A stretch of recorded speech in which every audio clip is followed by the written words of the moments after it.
తెలంగాణలో ఎన్నికల వేడి జోరుగా కనిపిస్తోంది. అధికార కాంగ్రెస్ పార్టీ పైన బీఆర్ఎస్ వరుసగా విమర్శలు కురిపిస్తోంది. 100 రోజుల లోపు నెరవేరుస్తామని చెప్పేసి 6 గ్యారంటీల హామీ ఇచ్చింది కాంగ్రెస్ పార్టీ. అయితే 50 రోజులు పూర్తయ్యాయి. మీ హామీలు ఎప్పుడు నెరవేరుస్తారు? విద్యుత్ ఉచితంగా ఎప్పుడిస్తారు? రైతు బంధు ఎప్పుడు క్లియర్ చేస్తారు?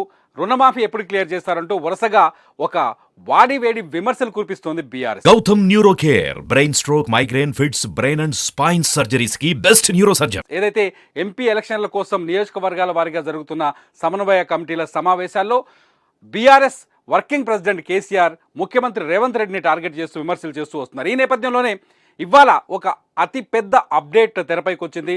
ముఖ్యమంత్రి రేవంత్ రెడ్డి కీలకమైన నిర్ణయం తీసుకున్నారు. గతంలో ఎవరైతే గత ముఖ్యమంత్రి కేసీఆర్ దగ్గర పనిచేసిన అధికారులు ఉన్నారో వాళ్ళందరినీ వెంటనే మార్చేయాలని, ప్రస్తుతం సీఎంఓలో రేవంత్ రెడ్డి దగ్గర కూడా గతంలో పనిచేసిన అధికారులే పనిచేస్తున్నారు కొంతమంది, అనేక మంది అప్పుడు కేసీఆర్ దగ్గర పనిచేసిన వాళ్ళు ఉన్నారు. వాళ్ళందరినీ వెంటనే మార్చేయాలని చెప్పేసి కొద్దిసేపటి క్రితమే తెలంగాణ సీఎం రేవంత్ రెడ్డి నిర్ణయం తీసుకున్నారు. ఎందుకు అంటే రాజకీయ వేడి కొనసాగుతున్న ఈ పరిస్థితుల్లో ప్రభుత్వాల మధ్య ప్రతిపక్ష మధ్య విమర్శల దాడి పెరుగుతున్న నేపథ్యంలో ప్రభుత్వంలో ఏం జరుగుతుందో ఆ విషయాలన్నీ సీఎంఓ ఆఫీస్కి కనెక్ట్ అయి ఉంటాయి. ప్రతి విషయం సీఎంఓ ఆఫీస్లో అప్డేట్ అయి ఉంటుంది. అయితే రేవంత్ రెడ్డికి సంబంధించిన లేకపోతే సీఎంఓ ఆఫీస్కి సంబంధించిన వివరాలన్నీ ఎప్పటికప్పుడు ప్రతిపక్షాలకు చేరుతున్నాయి. ఇక్కడ నుంచి సమాచారం అవతలికి వేస్తున్నారనే ఒక అనుమానాన్ని ఇంటెలిజెన్స్ వ్యక్తం చేసింది. ఇంటెలిజెన్స్ రిపోర్ట్ తర్వాత వెంటనే రేవంత్ రెడ్డి తన కార్యాలయంలో పనిచేస్తున్న, అంటే గతంలో కేసీఆర్ దగ్గర పనిచేసిన, గత ముఖ్యమంత్రి కేసీఆర్ దగ్గర పనిచేసిన అధికారులందరినీ, ఎవరైతే ఇప్పుడు తన దగ్గర పనిచేస్తున్నారో ఆ అధికారులు ఎవరైతే కొనసాగుతున్నారో వాళ్ళందరినీ వెంటనే సీఎంఓ నుంచి బదిలీ చేయాలని చెప్పేసి కొద్దిసేపటి క్రితమే తెలంగాణ ముఖ్యమంత్రి నిర్ణయం తీసుకున్నట్టుగా తెలుస్తుంది. ఎందుకంటే తెలంగాణలో రేవంత్ రెడ్డి మొదటి నుంచి ముఖ్యమంత్రి అయిన తర్వాత బీఆర్ఎస్ పైన వరుసగా విమర్శలు చేస్తున్నారు. పార్టీని 100 మీటర్ల లోతుకు పార్టీ పెడతానంటూ లండన్లో శపథం చేశారు. అలాగే 6 గ్యారంటీల అమలు విషయంలో కీలకమైన నిర్ణయాలు తీసుకుంటున్నారు.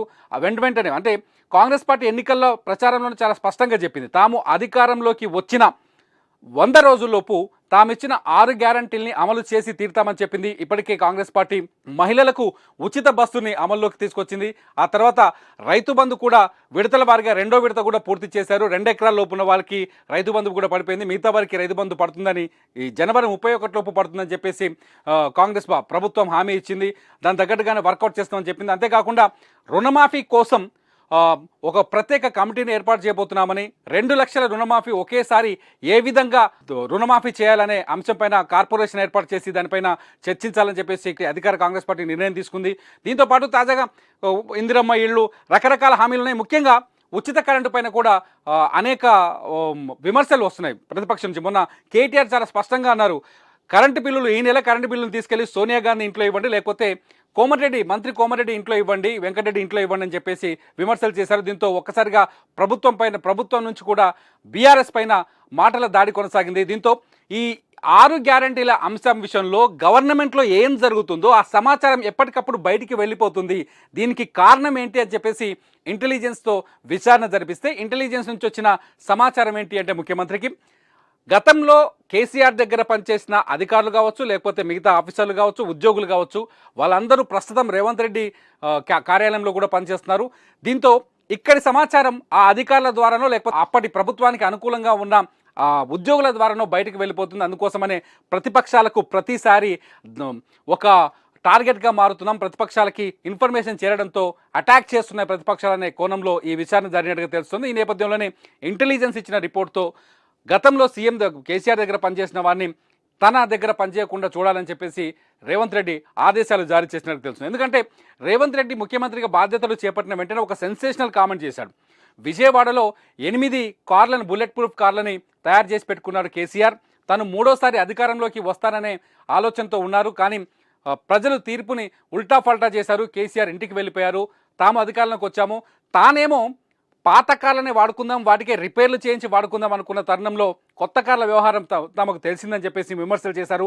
అప్పట్లో ఈ విమర్శ ఒక దుమారం చెలరేగింది, సోషల్ మీడియాలో తీవ్రంగా వైరల్ అయింది. ఈ నేపథ్యంలో ఇప్పుడు సీఎంఓ నుంచి సమాచారం లీక్ అవుతుందనే అంశం తెరపైకి వచ్చింది. దీంతో ఒక్కసారిగా అధికారులను మార్చడంతో తెలంగాణలో ఒక రాజకీయ చర్చకైతే దారితీసింది. ఎందుకంటే అతి త్వరలోనే నిన్న ఎలక్షన్ కమిషన్ కూడా చెప్పింది, ఏప్రిల్ 16వ తేదీ నుంచి సార్వత్రిక ఎన్నికలకు నోటిఫికేషన్ వచ్చే అవకాశం ఉంది, సార్వత్రిక ఎన్నికల ప్రక్రియ మొదలయ్యే అవకాశం ఉందని చెప్పింది. దీంతో ఎన్నికల వేడి రాజుకుందని చెప్పాలి. ఏప్రిల్ 16 ఇప్పటికే కాంగ్రెస్ పార్టీ ఎంపీ అభ్యర్థుల్ని సెలెక్ట్ చేస్తుంది. ఇటు బీఆర్ఎస్ ఎంపీ అభ్యర్థులను సెలెక్ట్ చేస్తుంది. ఇటు బీజేపీ కూడా ఎంపీ అభ్యర్థులను సెలెక్ట్ చేస్తుంది. ఈసారి తెలంగాణలో మాత్రం పోటీ హోరాహోరీగా ఉండే నేపథ్యంలో ఖచ్చితంగా ప్రభుత్వ సమాచారం బయటకు లీక్ కాకుండా చూసుకోవాల్సిన అవసరం ఇప్పుడు ప్రభుత్వం దగ్గర ఉంది. కాబట్టి రేవంత్ రెడ్డి ఈ కీలక నిర్ణయం తీసుకున్నట్టుగా తెలుస్తోంది.